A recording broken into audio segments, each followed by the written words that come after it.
حضرت امام مالک کہتے ہیں میں غریب کا بیٹا تھا. اکثر دین پڑھنے والے غریبوں کے بیٹے ہوتے ہیں. امیروں کے بچے ایف ایس سی پڑھتے ہیں, بی ایس سی پڑھتے ہیں, ٹیکنالوجی پڑھتے ہیں. غریبوں کے بچے دین پڑھتے ہیں اور پھر امیروں کو ممبریاں ملتی ہیں. غریبوں کے بچوں کو اللہ ممبر عطا فرماتا ہے, مصلی رسول اللہ دیتا ہے. حضرت سیدنا امام ابو مالک فرماتے ہیں میں غریب کا بیٹا تھا اور میری 6-7 بہنیں, میں اکیلا بھائی تھا. آپ فرماتے ہیں میرے ابا جی فوت ہو گئے. میری امی پکڑ کے مجھے ایک دھوبی کی دکان پہ لے گئی, کہنے لگی اسے کپڑے دھونے کا طریقہ بتا دے, سلیقہ سمجھا دے, یہ بھی ایک چھوٹی سی لانڈری کی دکان کھول لے گا, میری بیٹیوں کا پیٹ پالے گا. دھوبی کہنے لگا ٹھیک ہے, میں 2-3 درہم بھی دوں گا مہینے کے, اور جب کام سیکھ جائے گا تو تنخواہ بڑھ جائے گی. امام ابو مالک رحمت اللہ علیہ فرماتے ہیں میں بہنوں کے لیے روزی کمانے نکلا, میں بیوہ ماں کے سر پہ بوجھ اتارنے کے لیے نکلا, میں غربت کے عالم میں نکلا. رستے میں امام اعظم کا مدرسہ تھا. فرماتے میں وہاں چمکتے چہرے دیکھتا, لیکن اپنی غربت کو دیکھ کے میں آگے بڑھ جاتا, پریشان ہوتا کہ میں کیسے علم حاصل کروں گا. آپ فرماتے امام صاحب مجھے اکثر دیکھتے. ایک دن امام اعظم باہر نکلے, مجھے کھڑے ہوئے دیکھا تو قریب بلایا, سینے سے لگایا, ماتھا چوما. کیا نام ہے؟ میں نے کہا ابو مالک میرا نام ہے. کہا تمہیں پڑھنے کا شوق ہے؟ کہا بڑا شوق ہے. کہنے لگے چل آ جا پڑھا کر, آ جا مدرسے میں پڑھا کر. کہتے میں سارا دن وہاں پڑھتا, گھر سے کام کرنے آتا, سارا دن امام اعظم کے پاس پڑھتا رہتا. مہینہ آیا تو میری اماں کہنے لگی تنخواہ لاؤ. میں نے کہا امی جی تنخواہ تو وہ دے گا جو ڈیوٹی پہ جاتا ہو, میں تو پڑھنے جاتا ہوں. کہتے اماں گھر سے نکلی اور بڑے غصے کے ساتھ نکلی, کہنے لگی مولوی نے میرا بچہ خراب کر دیا, میرا بچہ خراب کر دیا. میں کام پہ بھیجتی تھی, اس نے کس چکر میں ڈال دیا, مسلوں سے بھی کبھی پیٹ بھرا ہے, کام بھی تو کرنے چاہیے نا. کہتے امام اعظم کے سامنے کھڑی ہوئی. امام صاحب بڑے امیر کبیر آدمی, اربوں خربوں پتی تھی, اور پھر اتنے بڑے عالم فقیر, سارا بغداد, سارا کوفہ, سارا مصر سلوٹ کرتا ہے. بی بی آئی اور تیز جملے, عورتوں کا طریقہ ہوتا ہے. کہنے لگی مولوی تیری سفید داڑھی, تیرا اتنا نام, تجھے خیال ہی نہیں آیا میں بیوہ عورت ہوں, تو نے میرا بچہ خراب کر ڈالا, میری یتیم بچیاں روٹی کہاں سے کھائیں گی, مسئلہ سے بھی کبھی پیٹ بھرا ہے. کہتی اتنے سخت جملے کہے, پر قربان جاؤ امام اعظم سنتے رہے اور مسکراتے رہے. کہنے لگے میری غلطی ہے, میری غلطی ہے, میری غلطی ہے, بی بی بھول گیا تھا, غلطی ہو گئی. بی بی کہتے تیری امام صاحب سنتے رہے. جب غصہ اتر گیا تو کہنے لگے اماں تیرا غصہ اتر گیا ہے؟ اتر گیا ہے. کہنے لگے تیرا بیٹا بڑا نیک ہے, تیرا بیٹا بڑا لائق ہے, تو اسے پڑھنے دے. کہنے لگے چپ کر دے مولوی, یہ پڑھے گا تو میں روٹی کہاں سے کھاؤں گی.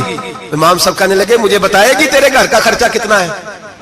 اس نے ایک لفظ تو ہے 3 دینار کا, ایک روایت ایسی بھی لکھی ہے بزرگوں نے, کہنے لگی 40 درہم ہے. اور اماں کہتی میں نے جان بوجھ کے زیادہ بتائے, حالانکہ میں کناب کا خرچہ کرتی تھی, لیکن جب کھلا ڈلا کرے تو وہ والا خرچہ بتایا. میں نے کہا 40 درہم خرچہ ہے, تو دے گا؟ تو کہتے امام اعظم کہنے لگے اماں تجھے لینے نہیں آنا پڑے گا, پہلی سے پہلے تیرے گھر میں پہنچ جایا کریں گے, یکم سے پہلے آئیں گے. او بھائیو کہاں استاد ملتے ہیں, کہاں استاد ملتے ہیں, کہاں وہ لوگ ملتے ہیں جو دعائیں مانگتے, التجائے کرتے, پیار کرتے. گزر گیا وہ دور, اب تو سوٹ لینے کا دور ہے, مٹھائیاں لینے کا دور ہے, ہاتھ ڈلوانے کا دور آیا ہے. اب کون پوچھتا ہے, اب تو پوچھتے ہیں تو میرے لیے کیا لایا ہے. حضرت سیدنا امام اعظم ابو حنیفہ رحمت اللہ علیہ 1 دن نہیں, 2 دن نہیں, 4 دن نہیں, 5 مہینے نہیں, 20 سال تک, کہنا آسان, بولنا آسان, سننا آسان, 20 سال تک امام ابو مالک کے گھر میں خرچہ دیتے رہے, وہ پڑھتے رہے. اماں کہنے لگی تو میرے بیٹے کو لگا تو لیا ہے, تو پڑھ کے بنے گا کیا. حضرت امام اعظم فرمانے لگے بادشاہوں کے تخت پر بیٹھ کر بادشاہوں کے ساتھ کھانے کھایا کرے گا, ان کے ساتھ بیٹھ کے حلوہ کھائے گا, وقت آئے گا تو دیکھے گی. کہتے ہیں میرے امام انتقال کر گئے, وقت بیت گیا. ہارون رشید نے مجھے بلایا بغداد میں اور کہا میں آپ کو چیف جسٹس بنانے لگا ہوں. کہتے ہیں میں خوشی سے سجدے کرنے لگا, میں چیف جسٹس بنا. میں نے اپنی اماں کو خط لکھا کہ اماں بغداد آ جا, تیرے بیٹے کو اللہ نے بڑی شان عطا کر دی ہے. فرماتے ہیں ہارون رشید کی بیوی بڑی اولیاء کی, علماء کی بڑی فرما بردار تھی, محبت کرنے والی تھی. اس نے حلوہ بنا کے بھیجا, کھانا بنا کے بھیجا. ہارون رشید تخت پہ بیٹھ کے کھانے لگا تو کہنے لگا امام صاحب آپ بھی یہیں آ جائیں میرے ساتھ. کہتے ایک کونے میں وہ بیٹھ گیا, ایک میں بیٹھ گیا, بیچ میں کھانا رکھ لیا. اتنی دیر میں میری اماں بھی پہنچ گئی.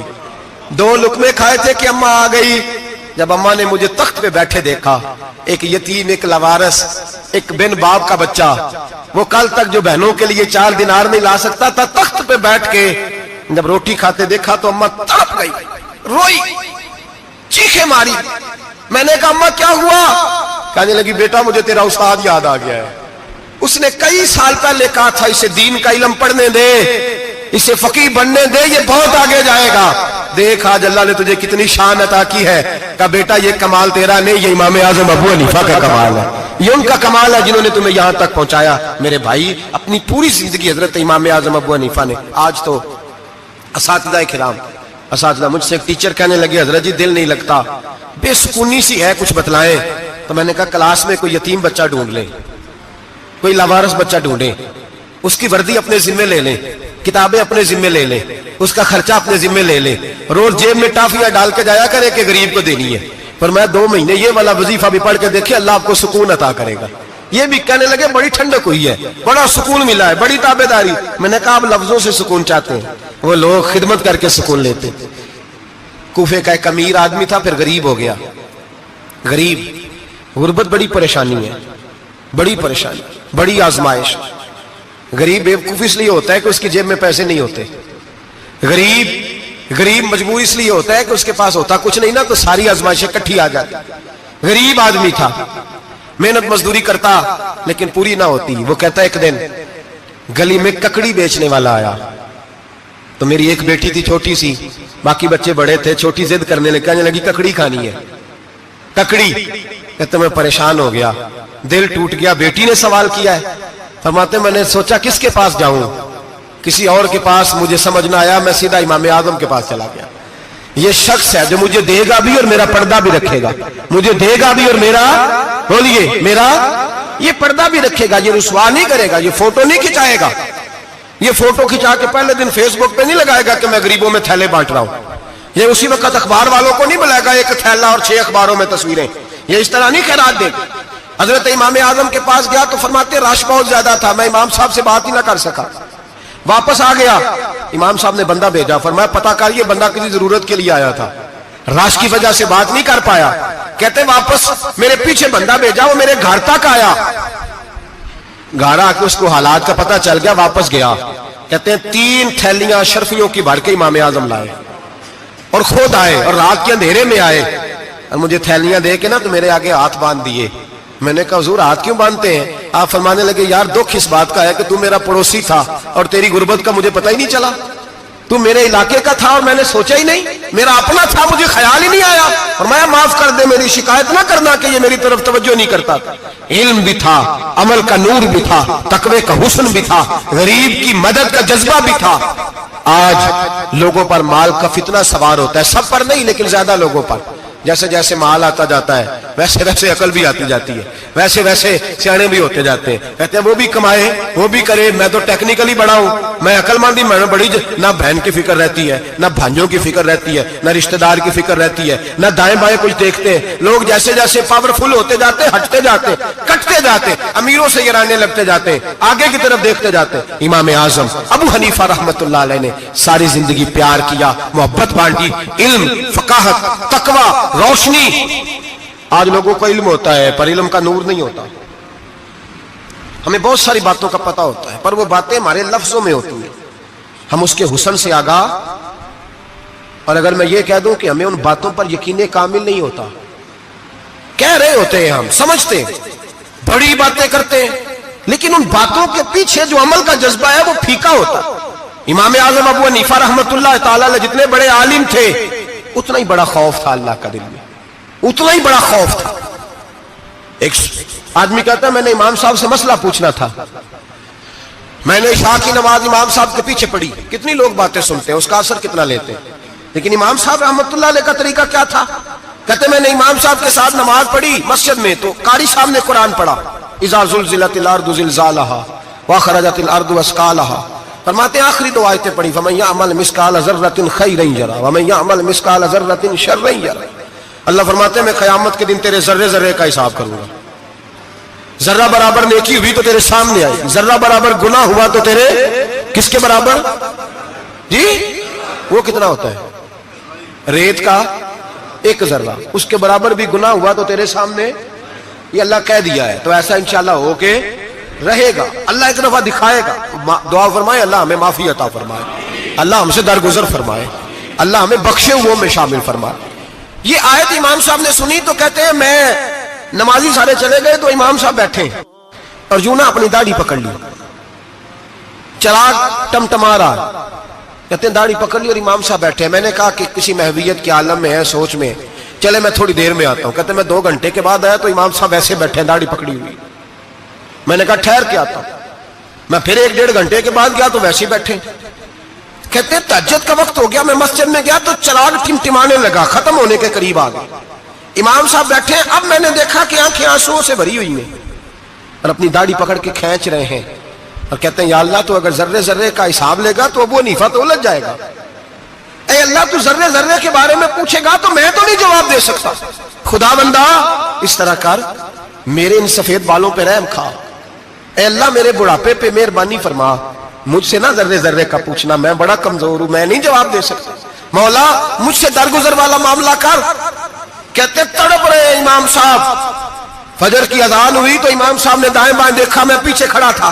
میں نے کہا حضور ساری رات ہی گزر گئی, آپ ایک آیت سن کے پریشان رہے اور میں روزانہ 20 تقریریں سنتا ہوں, درجنوں حدیثیں سنتا ہوں, مجھے تو اثر نہیں ہوتا. آپ فرمانے لگے مجھے تیرے معاملے کا نہیں پتا, لیکن مجھے اگر تو نے دیکھ لیا ہے تو کسی کے ساتھ ذکر نہ کرنا مجھے. اور فرمانے لگے پھر تو نیک آدمی ہوگا, تجھے نہیں خیال آتا, تو میں تو جانتا ہوں من آنم کے من دانم, پتہ سارا ہے سردار نو کی تیانا, میں تو جانتا ہوں نا, مجھے خبر ہے, لہٰذا میں نہیں حساب دے سکتا, تیرا نہیں مجھے پتا. جتنا میرے بھائی علم زیادہ اتنا خوف بھی. حضرت عبداللہ ابن مسعود فرماتے ہیں زیادہ باتیں کرنے والا عالم نہیں ہوتا, اللہ سے زیادہ ڈر جانے والا عالم ہوتا ہے. جو آدمی لمبی چوڑی گفتگو کرے وہ فقیہ نہیں, وہ اللہ سے ڈرنے والا نہیں, بلکہ جس کو وہ بات کرے تو تھوڑی کرے, ڈر کے کرے, خوف کے ساتھ کرے, اللہ کی خشیت جس کے دل میں ہو وہ بڑا عالم ہوتا ہے. حضرت امام اعظم ابو حنیفہ رحمت اللہ علیہ مالدار تھے اور اپنے مال میں سے حصے نکالتے تھے. امام صاحب فرمایا کرتے تھے میں نے چند 1000 درہم رکھ دیے. حضور کس لیے؟ فرمایا لوگوں کو قرضہ دینے کے لیے. نبی پاک صلی اللہ علیہ وسلم نے فرمایا قرضہ لینے والے کو منع کیا ہے, فرمایا قرضہ ایک قید ہے, بغیر مجبوری کے نہ لینا. اب لینے والے بھی احتیاط نہیں کرتے, فٹافٹ قرضے کے پیچھے بھاگتے. بڑی مجبوری ہو تو قرضہ لیں, فرمایا مقروض قیدی ہوتا ہے, قرضہ لینے سے بچو. اور دینے والے کو کیا کہا؟ فرمایا اگر سامنے والا تنگ دست ہو نا, تنگ دست, تو اسے مہلت دو. جتنی تم مہلت دو گے اللہ اتنے پیسے روز صدقہ کرنے کا ثواب عطا فرمائے گا. اگر تنگ. ایک صاحب مجھے کہنے لگے, میں نے رمضان شریف میں نا قرضے کے والے سے یا کچھ عرصہ پہلے کسی موقع پر قرض کے والے سے کو بات کی. ایک صاحب مجھے کہنے لگے حضرت صاحب جیتے کسی کو لینا ہوئے نا 20,000 تو انہوں ترا کے لئی دے, تو جے 20 کروڑ لینا ہوئے تو پھر نہیں ترایا جاتا. میں نے کہا کیوں؟ کہنے لگے 20,000 والا بندہ ماڑا ہوندا ہے نا, جڑا 20 کروڑ کھا گیا وڈی مگرمچھ ہوندا ہے, انہوں ترایا جا سکدا, وہ دے کے بندے ترلے ہی کر دے, چل بھائی کیویں دے سکنا ہے. وہ جو 20,000 والا نا ماڑا بندہ کہندے تو دینے نے کہ تیرا بندوبست کریے, کہندے چل صاحب جمعرات لے آؤ کسی طریقے, جمعرات ماڑا ہے نا. نبی پاک نے کیا فرمایا؟ حضور نے فرمایا تجھے پتہ چل جائے کہ تنگ دست ہے تو مہلت دے, جتنے دن تو اس سے پیسے نہیں لے گا اتنے ہی پیسے روز صدقہ کرنے کا ثواب دیا جائے. اب لوگ جو تگڑی موٹے مگرمچھ ہیں ان کو مہلت دیتے ہیں, وہ کہتے ہیں جا جتھوں لب دے نہیں لے, پھر کہتے ہیں نہیں آپ بتائیں آپ کیسے دے سکتے. اور ماڑا بندہ انہیں 2,000 دینا ہے دکان کا, اس کو دکاندار کہتا ہے کل سائیکل لے کے تب گزرنا, میرے آگے سے اگر پیسے دینے ہیں تو میں نے سائیکل رکھ لینا. ڈرنا چاہیے اللہ پاک, ہمیں پتا ہوتا ہے سامنے والا غریب ہے, تنگ دست ہے, مجبور ہے, اسے مہلت دینی. امام صاحب کہتے ہیں میں نے کچھ پیسے رکھے ہوئے تھے, پس منظر یہ تھا کہ غریب لوگ آتے ہیں تو میں ان کی مدد کروں گا. امام اعظم ابو حنیفہ نے ایک بندے سے پیسے لینے تھے اور حال یہ تھا کہ آپ دھوپ میں کھڑے تھے, ساتھ اس بندے کا مکان تھا. لوگوں نے کہا حضرت دیوار کے سائے میں ہو جائے. فرمانے لگے اس سے پیسے لینے ہیں, اگر سائے میں کھڑا ہوا تو سود میں شمار ہو جائے گا, میں اس سے فائدہ نہیں لے سکتا. ایک بندے سے قرضہ لینا تھا, وہ آپ کو دیکھ کے گلی اور دوسری گلی میں چلا گیا, راستہ بدل گیا اور چھپ گیا. امام صاحب رونے لگے, کہنے لگے اے اللہ میں اتنا برا ہو گیا ہوں کہ تیرے بندے مجھ سے چھپنے لگے. اس کو ڈھونڈ کے لائے, کیوں چھپتا ہے؟ کہا حضور آپ کے پیسے دینے ہیں. آپ نے فرمایا جا, میں نے اللہ کی رضا کے لیے معاف کیے, آج کے بعد چھپنا نہ, اس لیے میں نہیں چاہتا کہ تجھے کوفت ہو, تو میری طرف دیکھ کے چھپنے لگا ہے, میری طرف دیکھ کے. غریب تو بھائی گلیوں میں گھستے پھرتے ہیں کہ کوئی بندہ مل نہ جائے. مقروض آدمی پتہ اس وقت چلتا ہے جب خودکشی کر گیا, پتہ اس وقت چلتا ہے پھر لوگ آتے ہیں اس کے بچوں کو کہتے ہیں فکر نہ کرنا ہم تیرے ساتھ ہیں, تو اس کے ساتھ ہونا تھا, ان کا سایہ بچ جاتا. اب آئے ہو امام اعظم ابو حنیفہ رحمۃ اللہ تعالیٰ علیہ لوگوں کو سہولت دیتے, آسانی دیتے, پیار کرتے, محبت کرتے. ہم لوگوں کا مزاج ایسا نہیں ہے, ہماری اخلاقیات کے اندر وہ حسن نہیں جو ہمارے بزرگ ہمیں دے کے گئے. اور پھر چھوٹی چھوٹی باتوں میں حقوق العباد کا خیال کرتے, چھوٹی چھوٹی باتوں. ہم تو گالی دے کے بھی کہتے ہیں نا چل کیا ہو گیا, گالی دی ہے نا. میں نے دیکھا ہے سائیکل والے کی ٹکر اگر پجارو والے کے ساتھ ہو جائے تو معافی سائیکل والے نے مانگنی ہے, کیونکہ وہ سائیکل پہ بیٹھا ہے نا, اس کی غلطی یہ ہے کہ وہ سائیکل پہ بیٹھا ہے, معافی سائیکل والے نے مانگنی ہے, پجارو والا نہیں مانگے گا. ہو سکتا ہے سائیکل والا اٹھ کے کہے جناب مجھ سے غلطی ہو گئی, مجھے پتہ ہی نہیں تھا کہ آپ تھے, ورنہ میں آپ کے آگے نہ آتا. سائیکل والا مجبور ہے کیونکہ اس کے پاس پجارو نہیں, اور پجارو والا تو شیشہ نہیں نیچے کرتا, کہتا دھوپ آئے گی, گاڑی بڑی مشکل سے ٹھنڈی کی ہے. نیچے اتر کے ملازم کہتا ہے اس کو پوچھو اگر کوئی 200-400 کا نقصان ہوا تو 500 دے دو. مزاج ہے. امام اعظم ابو حنیفہ رحمۃ اللہ علیہ عالم, حقوق العباد کا چھوٹی چھوٹی, آپ کے شاگردوں میں سے کسی کے چہرے پہ شکن آتا تو 20 بار پوچھتے کوئی پریشانی ہے میرے بیٹے کو, کیا ہو گیا. ساری زندگی سایہ دار شجر کی طرح گزاری, ساری زندگی شاگردوں پر مریدوں پر محبت کا سائبان رہا, ٹھنڈی چھاؤں رہی امام صاحب کی. امام اعظم ابو حنیفہ رحمۃ اللہ تعالی علیہ گلی سے گزر رہے تھے, لکڑی کے جوتے پہنا کرتے تھے, کھڑاؤں. ایک نوجوان بچے کے پیر پہ پیر آ گیا تو کہنے لگا امام اللہ سے ڈر جا. یہ لفظ گئے تو امام صاحب کی چیخ ہی نکل گئی. کئی گھنٹے بے ہوش رہے. لوگوں نے کہا حضور کیا ہوا؟ فرمانے لگے تم نے سنا نہیں, چھوٹے چھوٹے جوان بھی کہتے ہیں کہ ابو حنیفہ اللہ سے نہیں ڈرتا, اللہ کی مخلوق کہتی ہے نہیں ڈرتا. اگر یہ کہہ رہے ہیں تو میرا کیا بنے گا. کئی دن روتے گزر گئے. لوگ اس بچے کو لائے, آگے کہنے لگا حضور آپ تو پریشان ہو گئے, میں نے تو محاورتاً کہا تھا, محاورتاً کہا تھا کہ آپ اللہ سے نہیں ڈرتے. فرمانے لگے بیٹے مجھے محاوروں کا نہیں پتا, جب رب کے خوف کا نام آتا ہے تو جملے سیدھے میرے دل سے جا کے ٹکراتے, سیدھے دل سے جا کے ٹکراتے. گلی سے گزر رہے, لکڑی کے جوتے پہنے, کھڑاؤں, بارش ہے, کیچڑ ہے, ایک دیوار کے قریب سے گزرے تو تھوڑا سا کیچڑ اڑ کے نا تو دیوار پہ پڑ گیا. یہاں ٹرالی والا ساری دیوار توڑ جاتا ہے اور کہتا ہے چلو میں نے کون سا جان بوجھ کے کیا ہے. یہاں لوگوں کا گھر توڑ جاتے ہیں, کہتے ہیں چلو بتاؤ کتنا خرچہ آیا تھا. فوری طور پہ لوگ ماننے کو تیار ہی نہیں. امام صاحب کے پیروں سے, یہ باریکی سمجھے, یہ حقوق العباد کا مسئلہ ہے. جو جاننے والے ہوتے تھے ان کا یہ طرز زندگی تھا. کیچڑ اڑا پیروں سے اور ایک آدمی کی دیوار پہ پڑ گیا. امام صاحب کھڑے ہیں, سوچ رہے کروں تو کیا کروں. شاگرد صاحب ہے حضرت جی کیا پریشانی ہے. آپ فرمانے لگے میں نے اس کی دیوار گندی کر دی ہے, صاف نہ کروں تو بھی ظلم ہے, اور اگر صاف کروں تو دیوار کچی ہے, جب صاف کروں گا تو کچھ مٹی اتر جائے گی تو کسی کے گھر کی مٹی اتارنا یہ بھی ظلم ہے. اب میں دو پریشانیوں میں الجھ گیا ہوں, کدھر جاؤں. کہا حضرت جی پھر. فرمایا اس کے دروازے پہ دستک دو. دروازے پہ دستک دی تو جو بندہ باہر آیا وہ مجوسی تھا, آگ کی پوجا کرنے والا تھا. امام صاحب کہنے لگے مجھے جانتے ہو؟ کہنے لگے حضور سارا کوفہ جانتا ہے, سارا بغداد جانتا ہے, ساری دنیا جانتی ہے آپ مسلمانوں کے امام ہیں, لوگ جانتے. آپ نے فرمایا یار مجھ سے غلطی ہو گئی ہے. وہ کیا؟ آپ فرمانے لگے میں اپنے انداز میں گزر رہا تھا, بوڑھا آدمی ہوں, خیال نہیں آیا, تھوڑا کیچڑ اڑ کے تیری دیوار پہ لگ گیا ہے. میرے بھائی یہ کوئی فرشتے تھوڑی تھے, یہی زمین پہ بسنے والے لوگ, احتیاط والے لوگ تھے.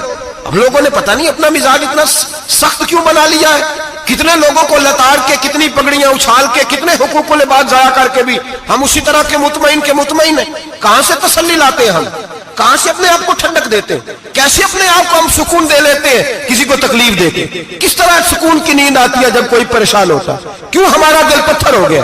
اعلیٰ حضرت فرمایا کرتے تھے جا کسی سے جا کے علاج کرا, تیرے سینے میں جو دل دھڑک رہا ہے وہ سخت ہو گیا, جا کسی سے جا کے اس کی دوائی کھا, مجھے خیال ہی نہیں آتا تڑپتے لوگوں کو دیکھ کر, جا کے علاج کرا, اگر ایسے ہی مر گیا تو حالات تیرے حق میں اچھے نہیں ہوں گے. حضرت امام صاحب تڑپ رہے ہیں اور اس شخص کے سامنے آہوزاری کر رہے ہیں جو مجوسی بھی ہے, غریب بھی ہے, کچے گھر میں رہتا ہے. فرمایا یار بتاؤ کیا کروں. امام صاحب باتیں کر رہے ہیں تو وہ آدمی حیرت میں کھو گیا, کبھی دیوار دیکھتا, کبھی اپنا آپ دیکھتا, کبھی امام صاحب کو دیکھتا, دائیں بائیں دیکھتا, پسینے آنے لگے, پتہ نہیں کیا سوچوں کا مد و جزر چلنے لگا, کہاں بات گئی, کہاں تک اس کی سوچ گئی, کہاں پلٹ کے آئی. کہنے لگا امام صاحب میں تو چوک میں رہتا ہوں, روزانہ پتہ نہیں کتنی گاڑیاں مٹی برسا جاتی ہیں, کبھی کوئی نہیں آیا, آپ کو کیا ہوا؟ آپ فرمانے لگے مجھے کسی کا نہیں پتا, مجھے تو میں نے جو قرآن حدیث پڑھا ہے مجھے تو ڈر آ رہا ہے, مجھے بتا تو معافی دیتا ہے کہ نہیں, تیری دیوار صاف ہوگی کہ نہیں. کہنے لگا حضور دیوار کو چھوڑے, پہلے کلمہ پڑھائے, میرا دل تو صاف کر دے. کہنے لگا اتنا میٹھا دین, اتنا پیارا دین, اتنا خوبصورت دین کہ غریب کی دیوار پر کیچڑ لگ جائے اور آپ کو اتنی تکلیف ہو, میں اس دین سے دور کیوں ہوں. یہاں روز یورپ کہتا ہے کہ مسلمان جھوٹی شادیاں کرتے, دنگا فساد کرتے, نیشنلٹی لینے کے لیے جھوٹ بولتے,